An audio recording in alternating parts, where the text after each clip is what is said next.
Commander Jake Morrison sat in his captain's chair on the bridge of the human research ship, Aurora's Edge. The stars outside looked the same as they had for the past 3 months. His crew was busy studying a nearby nebula that glowed with strange, purple and gold colors. It was quiet work, the kind that made some people sleepy, but Jake loved it. "Sir, we're getting something strange on the long-range communications," said Amy Chen from her station. She wore the blue uniform of a communications officer and had been with Jake's crew for 2 years. "It's not like anything I've seen before." Jake turned his chair toward her. "What kind of strange?" Amy pressed some buttons on her control panel. Static filled the bridge, then cleared to show a signal pattern that looked like waves on a screen. "The signal is coming from the Zarian system. That's in Drakmari space, sir." Dr. Lisa Cameron looked up from her science station. She was a tall woman with brown hair who studied alien life forms. "The Drakmari? I thought they didn't talk to anyone, especially not humans." Jake nodded.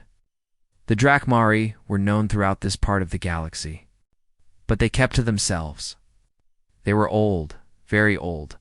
Some people said they had been flying between stars when humans were still living in caves on Earth. They looked like the dragons from old Earth stories, with huge wings and scales that shined like jewels. Most species feared them, or respected them from far away. "They don't talk to anyone," Jake said. "At least, they never have before." "Amy, can you clean up that signal?" Amy worked at her controls for several minutes. The static got quieter and quieter until a voice came through. It was deep and musical, like someone singing and talking at the same time. But there was something else in the voice. Pain, sadness, desperation. "This is High Matriarch Zelthera of the Drakmari.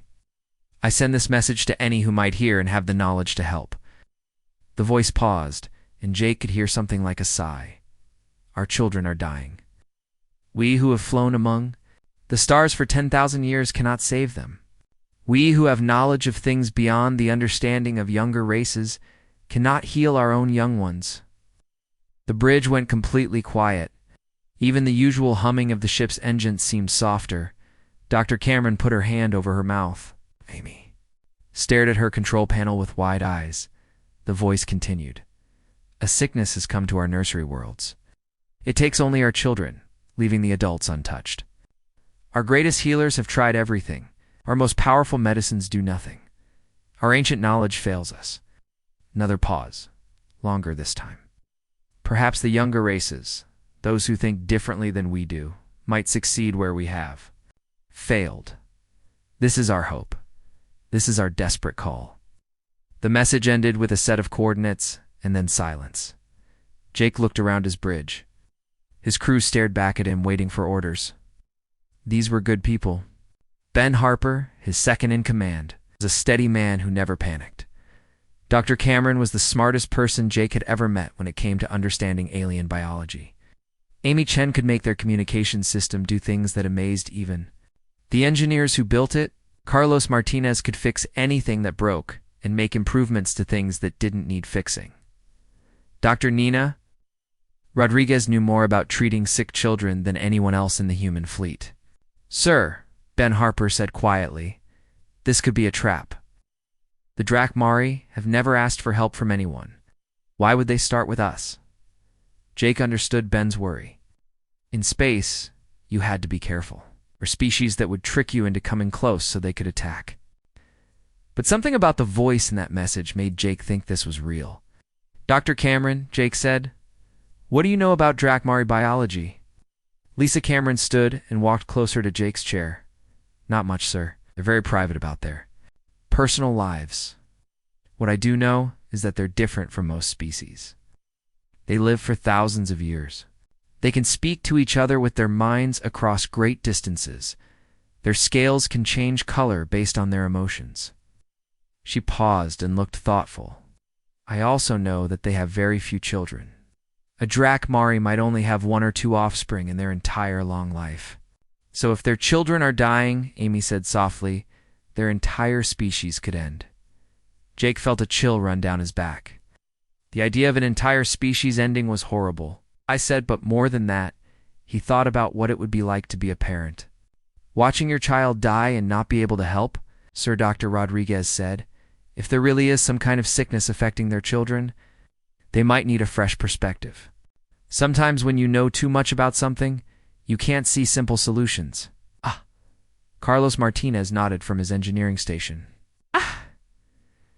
It's like when you've been trying to fix the same broken machine for hours. Sometimes you need someone who doesn't know how it's supposed to work to spot what's really wrong.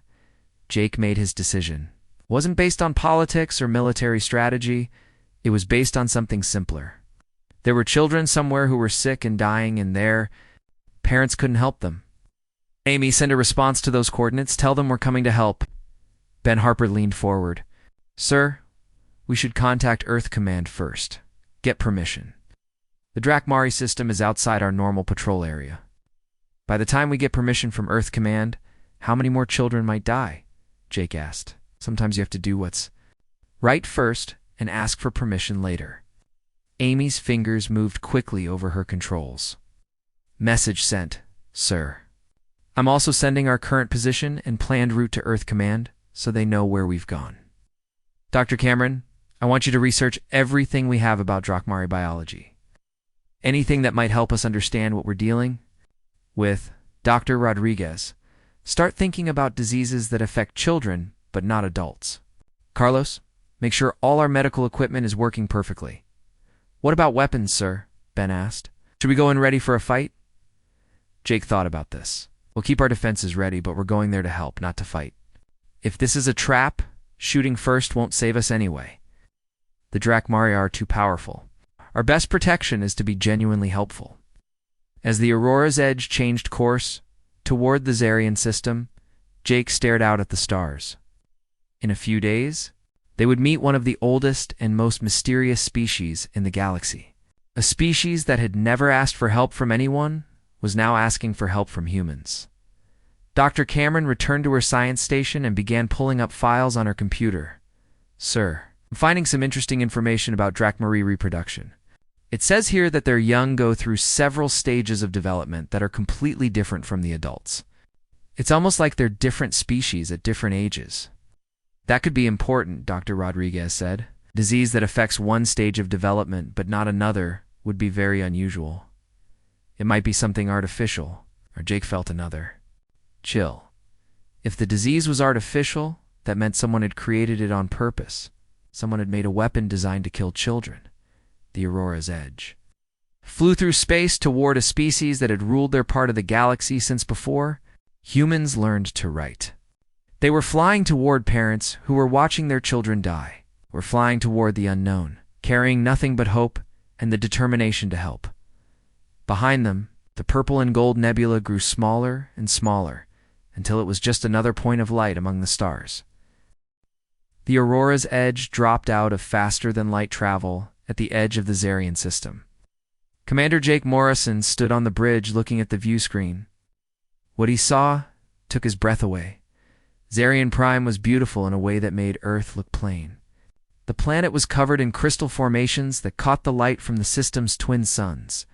Mountains of pure white stone reached toward the sky like fingers. Oceans that looked like liquid silver reflected the light back into space. Round the planet, huge structures floated in orbit. They looked like they were grown instead of built. All curves and flowing lines. Sir Amy Chen said from her communication station, "We're being scanned. Multiple ships are approaching our position." Jake watched as 6 vessels appeared on the view screen. They were unlike any ships humans had ever built. Each one looked alive somehow, with smooth surfaces that seemed to breathe and change color. As they moved, were beautiful and frightening at the same time. Incoming message, Amy said. The view screen changed to show the inside of one of the alien ships. Jake had seen pictures of Drakmari before, but seeing one in person was completely different. The being on the screen was magnificent and terrible.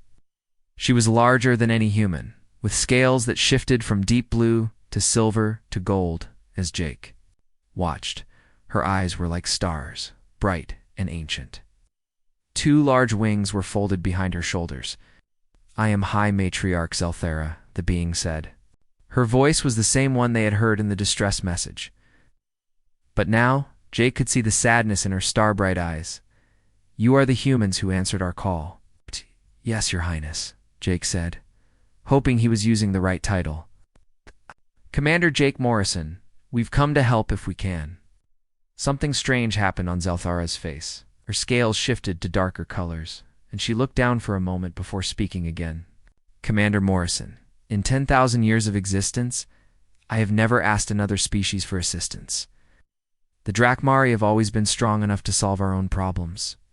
She paused, and Jake could see how much this was costing her pride. "But now we must beg for help from those we once considered young." Jake understood. The Drakmari had always thought of humans as children compared to them. Now they needed those same children to save their actual children. "We don't see this as begging," Jake said carefully. "We see it as one parent asking another parent for help. It's something any parent would do." Zelthara's scales shifted to lighter colors, and Jake thought he might have said the right thing. "Follow our ships to the surface," Zelthara said. "But Commander, I must warn you. What you will see may disturb you. Our young ones are suffering, and we who call ourselves healers can do nothing but watch." The Aurora's edge followed the Drakmari. Ships down to the planet's surface, they landed in a vast field of crystal flowers that sang in the wind. Jake had never seen anything so beautiful. As he and his team left the ship, the air itself seemed to sparkle. Zelthara was waiting for them. Up close, she was even more impressive. She stood nearly twice as tall as Jake, and her wings cast shadows that seemed to move on their own. But what struck Jake most was how tired she looked. This was a being who had lived for thousands of years, but right now she looked like any exhausted parent. "Before I take you to see our young ones," Zelthara said, "you must understand what you are risking. It's this sickness. We do not know if it can spread to other species. You may be putting yourselves in danger." Dr. Lisa Cameron stepped forward. "We understand the risk. We've brought protective equipment and medical scanners. If we can help, the risk is worth it." Zelthara studied Dr. Cameron for a long moment. "You are the one who studies life forms." "Yes, your people's version of our life singers." "I'm a scientist, yes. I study biology." "Then you will understand what we are facing better than the others." Zelthara turned and began walking toward a large entrance in the crystal cliffs. "Come, see what has brought the mighty Drakmari to their knees." Walk through tunnels that glowed with soft light. The walls were covered in patterns that seemed to tell stories, though Jake couldn't read them. Other Drakmari passed them in the tunnels, and Jake noticed that all of them had the same tired, sad look as Zelthara. Their scales were dull, and they moved slowly. "How long has this been going on?" Dr. Nina Rodriguez asked. 3 months, Zelthara replied. "Started on our nursery world of Zethara. Within days, every young one on the planet was sick. Then it spread to Velthan, then to Karthus. Now it is here on our homeworld." They came to a massive cavern filled with the most beautiful sight Jake had ever seen, and the most heartbreaking. The cavern was filled with crystal formations that looked like giant flowers. In each flower-like structure lay a young Drakmari. Jake had expected them to look like small versions of the adults, but they were completely different. The young ones were about the size of human children, but their scales were softer and more colorful than their parents. They had smaller wings that looked almost transparent. Most amazing of all, they glowed with a soft inner light, but that light was fading. Jake could see that many of the young ones were barely glowing at all. Lay still in their crystal beds, breathing slowly and weakly. Some of them tried to sing, but their voices were thin and sad. "Oh my God," Dr. Rodriguez whispered. "How many are there?" "Nearly 3,000 on this world alone," Zelthara said. "Across all 4 affected worlds, almost 10,000 of our children are dying." Dr. Cameron was already scanning one of the young ones with her medical equipment. "Their life signs are very weak." "What symptoms did you notice first?" An adult Drakmari approached them. His scales were deep green with streaks of silver, and he looked even more tired than Zelthara. "I am Healer Vorthok," he said. "I've tended the young ones since the sickness began." The first sign was the dimming of their inner light. Then they stopped singing. Within days, they could barely move. "What treatments have you tried?" "Doctor?" Rodriguez asked. Vorthok's scales darkened. "Everything. We have used our crystal healing chambers. our bioresonance therapy, our harmonic medicine. We have called upon the life energies of the planet itself. Nothing works. The sickness seems to resist all our methods. Dr. Cameron looked up from her scanner. This is very strange. Our cellular structure is completely different from what I expected. It's like they're not the same species as the adults. In a way, they are not, Zelthera said sadly. Our young go through several stages of development. Each stage is so different that we are almost like different creatures. The adult Drakmari you see here were once like these children, but our bodies and minds changed completely as we grew. That could be why your medicine isn't working, Dr. Rodriguez said thoughtfully. If the young ones have different biology, treatments that work on adults might not work on them. Carlos Martinez was examining the crystal formations. These structures, are they part of the treatment? They are our nursery chambers, Healer Vorthok explained. They provide the proper environment for our young to grow. The crystals sing to them and help their bodies develop correctly. But now the chambers are quiet, Zelthera said. The crystals have stopped singing because the children are too weak to respond. Jake walked among the crystal beds, looking at the sick children. Each one was beautiful and unique, with scales of different colors and patterns. Some tried to reach out to him with small hands. Others just watched him with large, dim eyes. How long do we have? Jake asked quietly. At the current rate, Healer, Vorthok said, we will lose them all within 2 weeks. The silence that followed was broken only by the weak breathing of the sick children and the quiet weeping of their parents. Adult Drekmari sat beside many of the crystal beds, singing soft lullabies to children who could no longer sing back. Dr. Cameron pulled Jake aside. Commander, I need to run more detailed scans, but I think I'm seeing something important. This isn't a natural disease. The pattern is too specific, too targeted. Someone designed this. Jake felt anger rise in his chest. Someone had created a weapon that targeted children. Are you sure? Not completely, but the evidence is pointing that way. If I'm right, this is biological warfare specifically designed to attack Drakmari young. Jake looked back at Zelthera, who was kneeling beside one of the crystal beds, gently stroking the head of a small Drakmari child. The most powerful being he had ever met, reduced to a helpless parent watching her people's future die. What do we need to do? Jake asked. We need to understand exactly how this weapon works, Dr. Cameron said. We need to figure out how to fight something that was specifically designed to be unstoppable. She had heard them. Zelthera looked up. Her ancient eyes met Jake's. He saw something there that made his heart ache. Hope. Desperate, fragile hope that these young humans might succeed where all the wisdom and power of the Drakmari failed. Jake made a silent promise to those star-bright eyes. They would find a way to save these children, no matter what it cost. Dr. Lisa Cameron spent the next 3 days studying the sick Drakmari children. She worked almost without stopping, taking samples and running tests on equipment that Carlos Martinez had set up in a corner of the Great Crystal Cavern.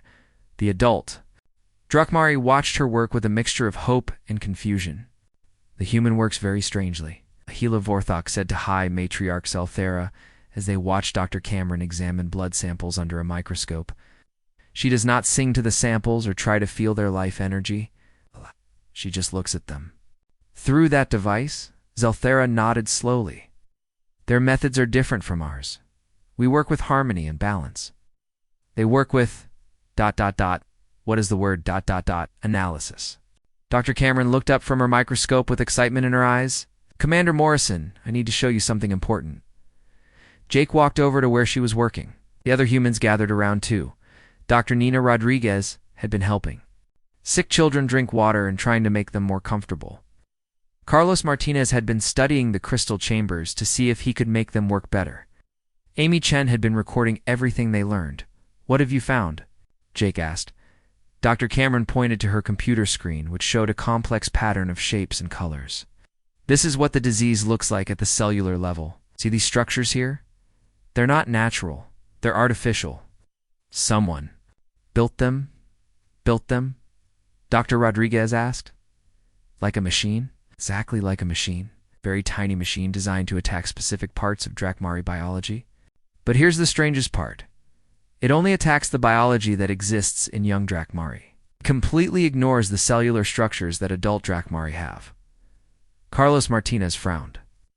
That's really specific. Whoever made this knew a lot about how Drakmari bodies work. More than that, Dr. Cameron said. They knew things about Drakmari development that even the Drakmari themselves might not know. I've been comparing the disease to the biological data the Drakmari gave me, and this weapon targets genetic markers that are hidden deep in the Drakmari genome. Jake felt a chill run down his spine. Are you saying someone studied the Drakmari for a long time before creating this weapon? Yes, and I think I know who. Dr. Cameron pulled up another screen on her computer. This one showed historical data that Amy Chen had helped her find in the ship's databases. 200 years ago, the Drakmari fought a war against a species called the Vorthok. The Drakmari won, but not before the Vorthok captured several Drakmari adults and children for study. Vorthok, Jake repeated. Wasn't that the name of the healer we met? Different spelling, same sound, Dr. Cameron said. The Drakmari often name their children after their enemies, as a way of showing they've conquered them. But the important thing is that the Vorthok had access to Drakmari genetic material for months before they were defeated. Zelthera had been listening to their conversation, how she approached with her scales shifting to dark, angry colors. You believe the Vorthok created this plague? I think they created it as a revenge weapon, Dr. Cameron said. Something that would activate years or even centuries later. Couldn't defeat you in open war, so they created something that would destroy your future. The crystal cavern became very quiet. Even the soft humming of the crystal chambers seemed to stop. Zelthora's scales went completely black, and when she spoke, her voice was like distant thunder. The Vorthok were defeated, their worlds were destroyed, their species was wiped out. But not before they could hide this weapon. Somewhere, Dr. Cameron said gently. Maybe in space, maybe on a dead world, set to activate when certain conditions were met. The question is, how do we fight something that was specifically designed to be unstoppable? Dr. Rodriguez had been thinking while she listened. The Drakmari have been trying to fight this disease using their own methods. But what if that's exactly what the Vorthok expected? What if they designed the weapon to resist Drakmari medicine? Does that make sense? Carlos Martinez said. If I wanted to create a weapon that someone couldn't fight, I'd study all their defenses first, and then design something that could get around them. Jake looked at the sick children in their crystal beds. Some of them were even weaker than they had been 3 days ago. Time was running out. So what do we do differently? Dr. Cameron smiled for the first time since they had arrived. We do what the Vorthok didn't expect. We use human medicine.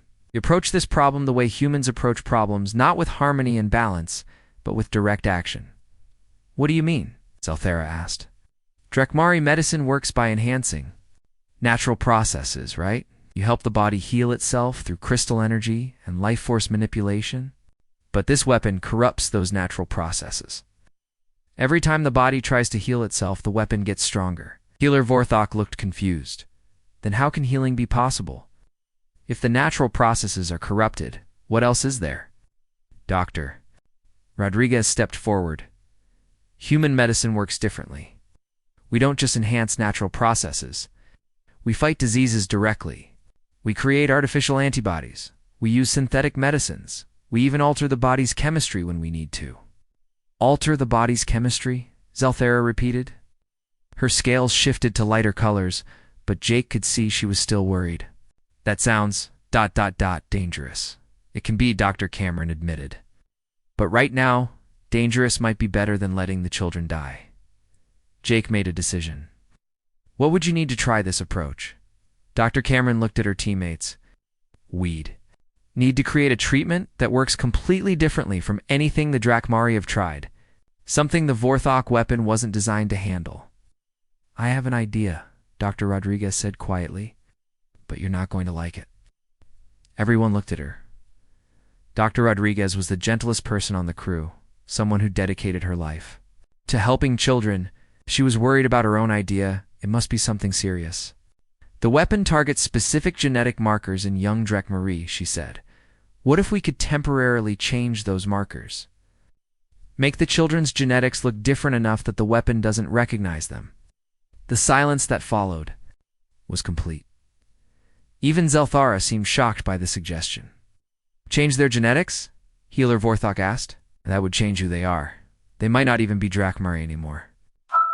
It would be temporary, Dr. Rodriguez said quickly. Just long. Enough for their immune systems to fight off the weapon.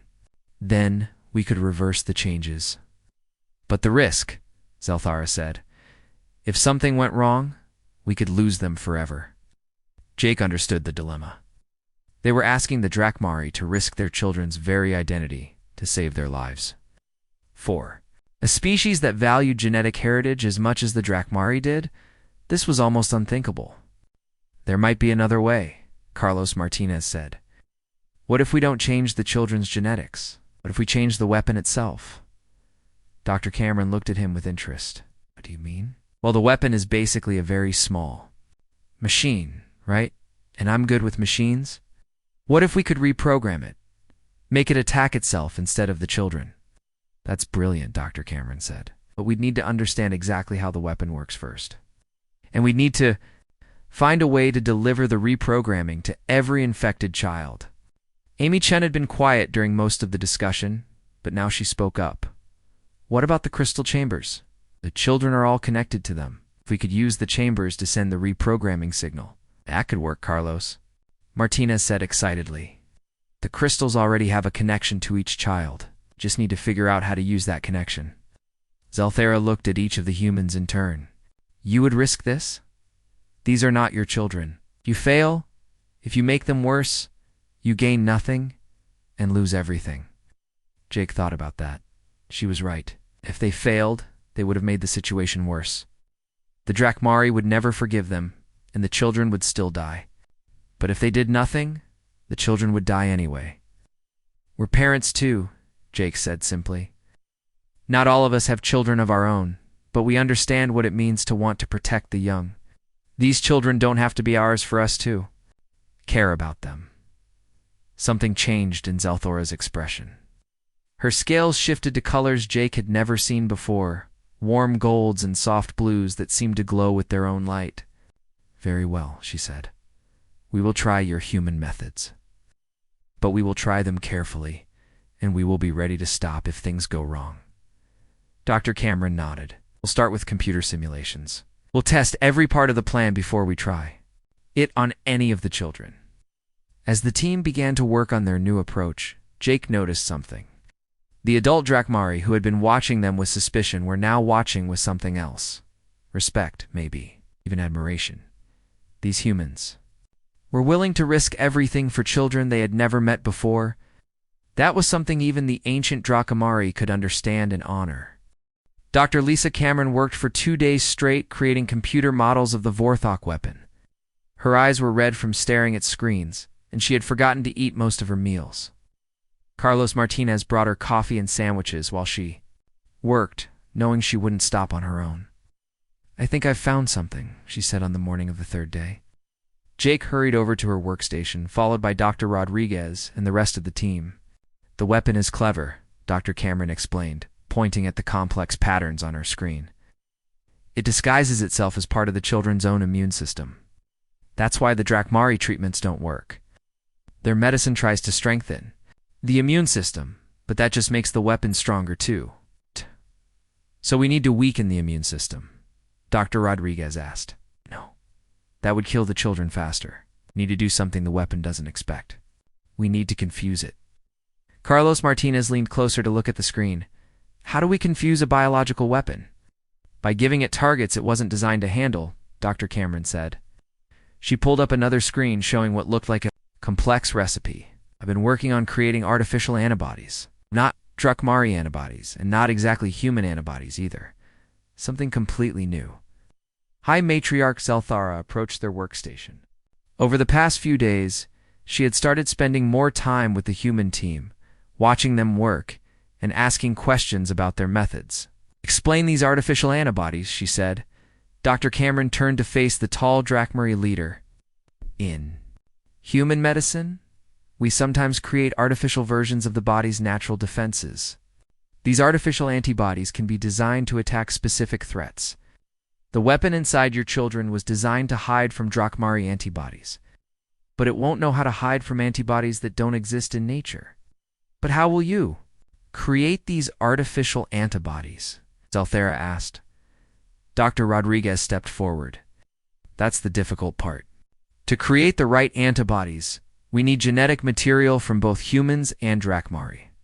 We need to combine them in a way that's never been done before, and someone will need to volunteer to be the first test subject. Dr. Cameron added quietly. The crystal cavern became very quiet. Everyone understood what this meant. Someone would have to let the doctors change their genetic code, mixing human and Drakmari biology. It had never been tried before. They didn't know what would happen to the volunteer. I'll do it, Jake said. Immediately, sir. No, Amy Chen said. We need you to command the mission. I'll do it, Dr. Rodriguez said. I'm the one who suggested this approach. Actually, Carlos Martinez said, I should do it. If something goes wrong with the genetic modifications, you'll need Dr. Rodriguez to help the children. But if the ship's engineer gets sick, Dr. Cameron can handle the technical work. Before anyone else could volunteer, a new voice spoke up. I will be the first test subject. Everyone turned to see Healer Vorthok approaching. His green and silver scales were bright with determination. You can't, Zelthara said. The risk is too great, and you're needed to care for the children. With respect, High Matriarch, I am the logical choice. If this treatment works on an adult Drakmari, we'll know it's safe to try on the children. If it fails, we lose one healer instead of risking a human life. Dr. Cameron shook her head. Healer? Vorthok, we don't know how the genetic modification will affect Drakmari biology. It could kill you. If we do nothing, all the children will die anyway, Vorthok replied. At least this way, my death might serve a purpose. Jake admired the healer's courage, but he couldn't let him take that risk alone. If Healer Vorthok is willing to volunteer, then I volunteer too. We'll both undergo the procedure at the same time. It's not necessary, Zelthara said. Yes, it is, Jake replied. This is about trust between our species, if we're asking you. To trust human medicine, then we need to show we trust it too. Dr. Cameron looked worried. Commander, the genetic modification process is dangerous enough with one subject. With two subjects from different species, the risks multiply. But so do the chances of success, Dr. Rodriguez added thoughtfully. If we're combining human and Drakmari genetics anyway, having volunteers from both species might actually help us understand the process better. Carlos Martinez had been studying the technical data on his tablet. Dr. Cameron, how long will the modification process take? About 6 hours for the initial changes?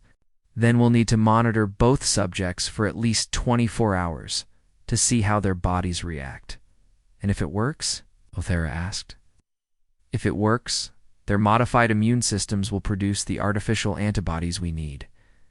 We can then extract those antibodies and use them to treat the children. Amy Chen raised her hand. What if the volunteers get really sick? What if the modification doesn't work on them? Dr. Rodriguez answered honestly. Then we'll have learned something important about what doesn't work, and we'll try a different approach. Jake made his decision. Healer Vorthok, are you sure about this? The Drakmari healer's scales shifted to bright, confident colors. Commander Morrison, I have spent 3 months watching children die while I could do nothing to help them. If there is even a small chance that this will save them, I must take it. Then we do this together, Jake said. Over the next several hours, Dr. Cameron and Dr. Rodriguez prepared for the most dangerous medical procedure either of them had ever attempted. They set up monitoring equipment to watch both volunteers' vital signs. They prepared emergency treatments in case something went wrong. They ran through the procedure dozens of times on computer simulations. Carlos Martinez worked with the Drakmari technicians to modify one of their crystal healing chambers. If the genetic modification caused serious problems, they wanted to have both human and Drakmari medical technology available. Are you ready? Dr. Cameron asked, as Jake and Healer Vorthok lay on medical beds side by side. Both volunteers nodded. Around them, their teams watched with nervous faces. Zelthara stood at the foot of Vorthok's bed, her scales shifting through worried colors. Beginning genetic modification sequence, Dr. Rodriguez said as she activated the machines.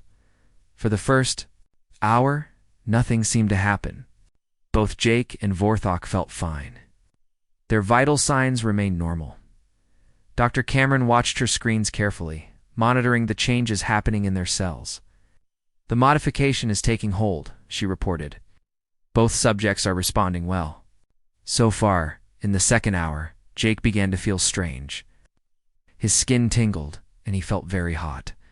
Beside him, Vorthok was breathing heavily, and his scales were changing colors rapidly. This is normal, Dr. Rodriguez said, though her voice sounded worried. Their bodies are adapting to the new genetic code. By the third hour, both volunteers were clearly in distress. Jake felt like he had a high fever and everything hurt. Vorthok was making low, pained sounds that echoed through the crystal cavern. Should we stop? Amy Chen asked. No, Jake said through gritted teeth. Keep going. The children, Vorthok whispered. Think of the children. In the fourth hour, something amazing began to happen. Jake's skin started to show patches of color. That looked almost like scales. They were pale blue and silver, nothing like human skin. Vorthok's scales, meanwhile, began to show patterns that looked like human skin tones. The genetic integration is working, Dr. Cameron said with excitement. They're actually developing hybrid characteristics. Is that good or bad? Carlos Martinez asked. I don't know yet, Dr. Cameron admitted. This has never been done before.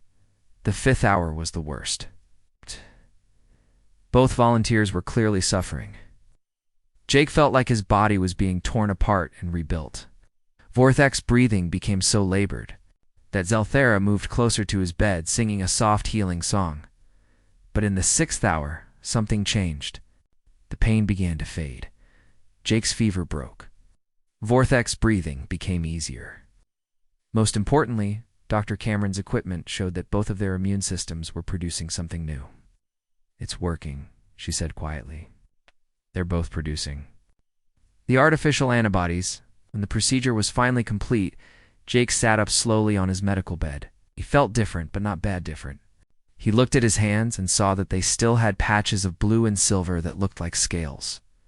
How do you feel? Dr. Rodriguez asked. Strange but alive, Jake replied. He looked over at Vorthok, who was also sitting up. The Drakmari healer's scales now had patches that looked like human skin. And you, Healer Vorthok? I feel like I am both myself and something new, Vorthok replied. It is not unpleasant. Dr. Cameron was studying her test results with growing excitement. The antibodies are perfect. They're exactly what we need too. Fight the Vorthok weapon. You can start treating the children immediately. Zelthera approached Jake's bed. Her scales were bright with amazement and gratitude.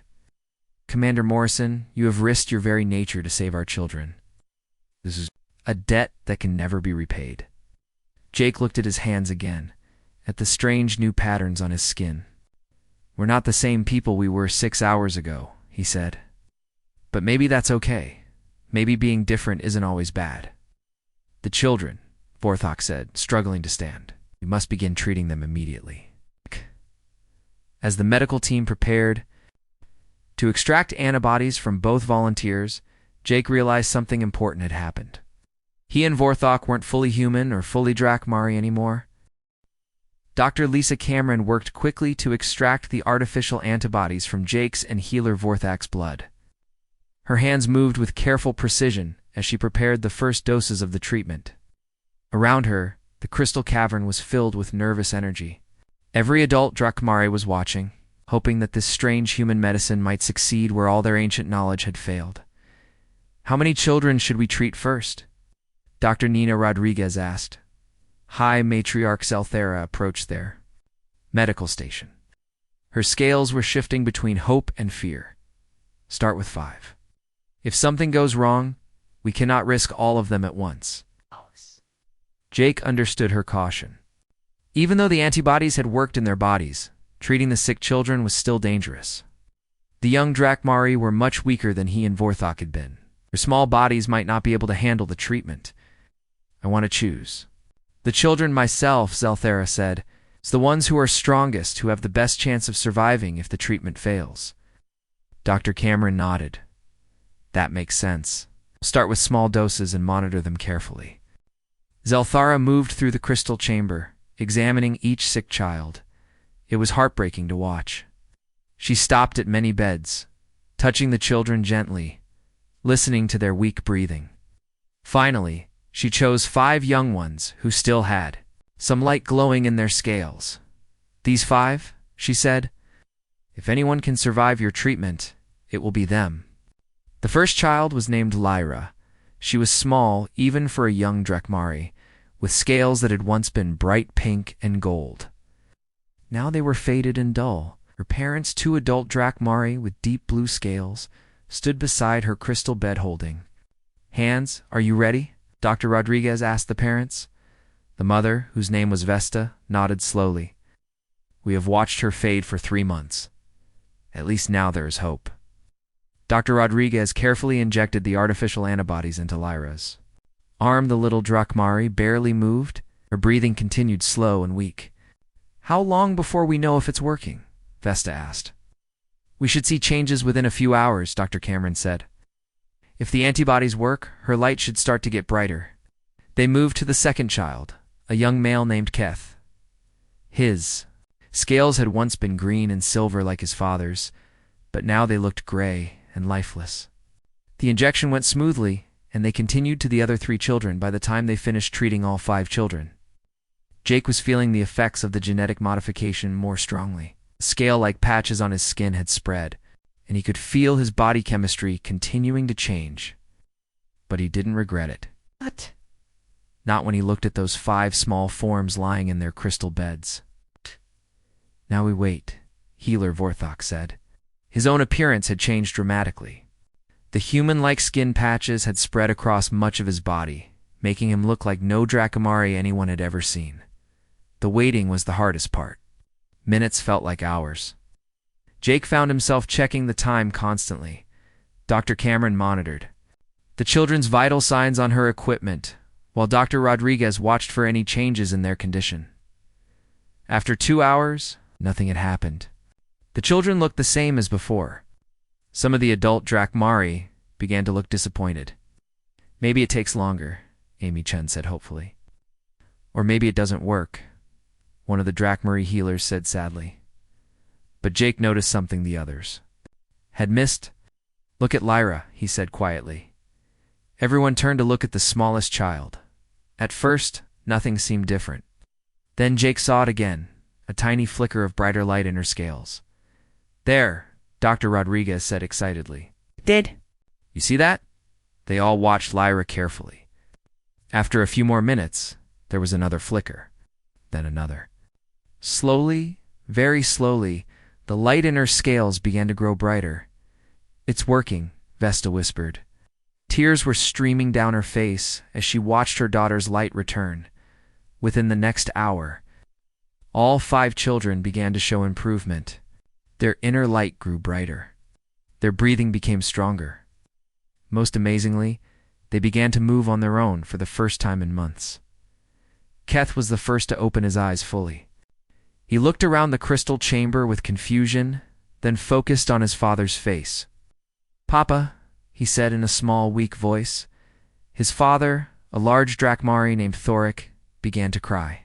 Adult Drakmari tears looked like liquid crystal, sparkling. As they fell, yes, my son, Papa is here. One by one, the other children began to wake up. They were still weak, but they were clearly getting better. The crystal chambers began to sing again as the children's life energy returned. We need to treat the others, Zelthara said. All of them, right away, Dr. Cameron said. We need to make sure these 5 continue to improve. We need to extract more antibodies from Commander Morrison and Healer Vorthok. Over the next day, the medical team worked tirelessly. Jake and Vorthok gave blood samples every few hours, so that Dr. Cameron could create more of the artificial antibodies. As they did, the genetic changes in their bodies became more pronounced. Jake's skin now had large patches that looked like blue and silver scales. His eyes had changed color too, becoming more like the star-bright eyes of the Drakmari. When he spoke, His voice had a musical quality it had never had before. Vorthak's changes were even more dramatic. Much of his body now looked human-like, and he had grown hair on his head for the first time in his life.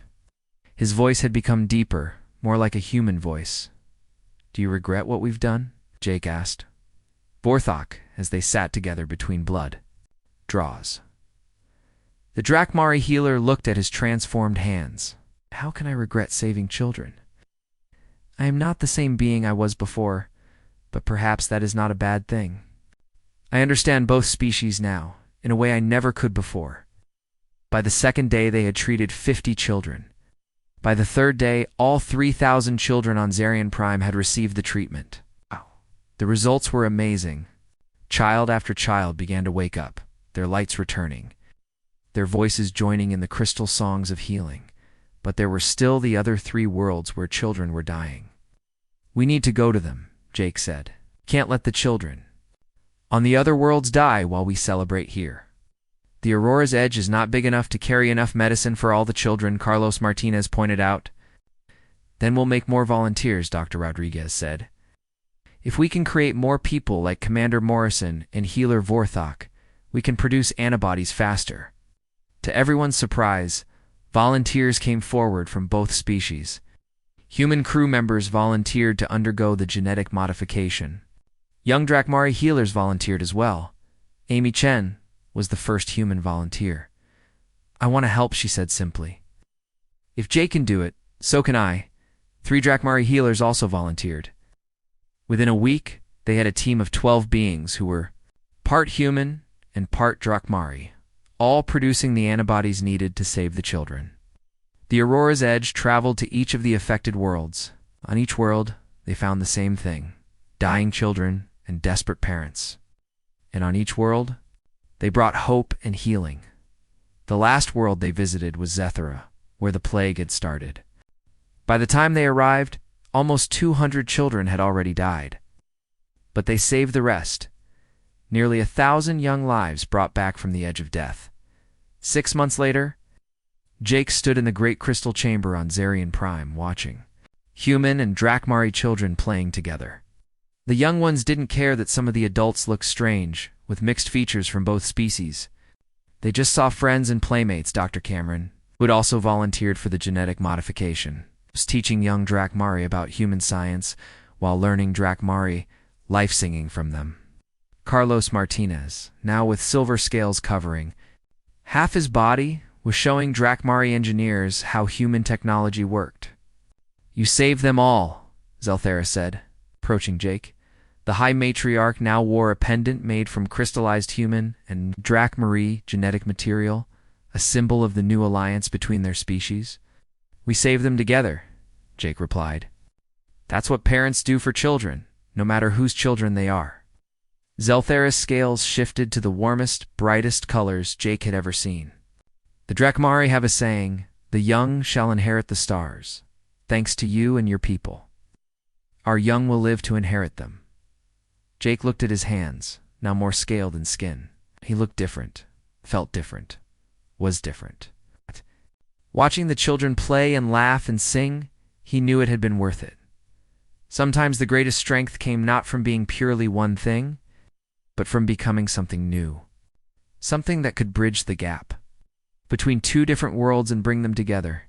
The human crew of the Aurora's Edge had come to help dragons save their young. In the end, they had done something even more important. They had created a new kind of family that spanned the stars.